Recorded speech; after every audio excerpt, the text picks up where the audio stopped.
এই রিমিঝিমি বৃষ্টির মধ্যে এরকম যদি মচমচে উইংস বাসায় বসে হয় কেমনটা হয় বলো তো। আসসালামু আলাইকুম, ভালোবাসার রান্নাঘরে সবাইকে স্বাগতম। কেমন আছেন? আজকের আমি বাসায় বসে উইংস রেডি করব। খুবই অল্প উপকরণ দিয়ে। তার জন্য আমি প্রথমে উইংসগুলো নিয়ে নিলাম।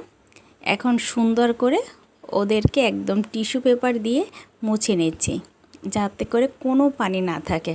তারপর এখানে সস দিয়ে দিলাম, তার সাথে গোলমরিচ গুঁড়ো দিয়ে দিলাম 1 চামচ, 1 চামচের মতো দিয়ে দিলাম আদা বাটা, 1 চামচের মতো রসুন বাটা, 1 চামচের মতো লেবুর রস অথবা সাদা ভিনেগার দিলেই হবে। এভাবে সমস্ত মশলাগুলো দিয়ে তারপর এখানে সয়া সস দিয়ে দিলাম 1 চামচের মতো, শুকনো মরিচ দিয়ে দিলাম 1 চামচের মতো, তার সাথে আবার স্বাদ মতো লবণও দিয়ে দিলাম। এখন হাত দিয়ে সুন্দর করে ভালো মতো মেখে নিচ্ছি। এখানে 1 কাপের মতো আবার লিকুইড দুধ দিয়ে দিলাম। দুধটা আগে থেকে জাল দিয়ে একদম আমি ঘন করে নিয়েছিলাম। এই তো, তারপরে এখন আমি উইংসগুলো সুন্দর করে একদম ভিজিয়ে রাখবো প্রায় 5-6 ঘন্টার মতো। যতক্ষণ ভিজাবেন ততই ভালো হবে। এখানে আমি প্রায় 6 ঘন্টার মতো ভিজিয়ে রেখেছিলাম।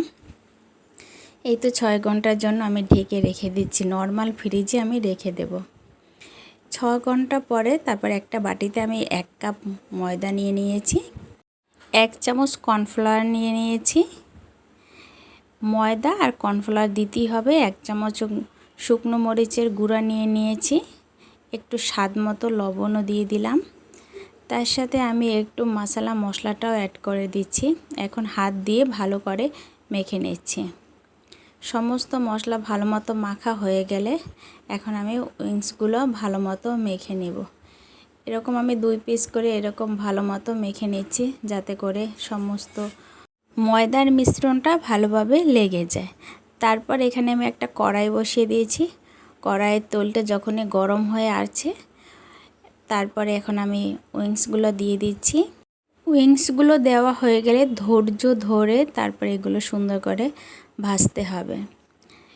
একদম মিডিয়াম লোতে করে সুন্দর করে ভাজতে হবে, যাতে ভিতরে কাঁচা নাও থাকে, আবার যেন মোচমোচো হয়ে যায়।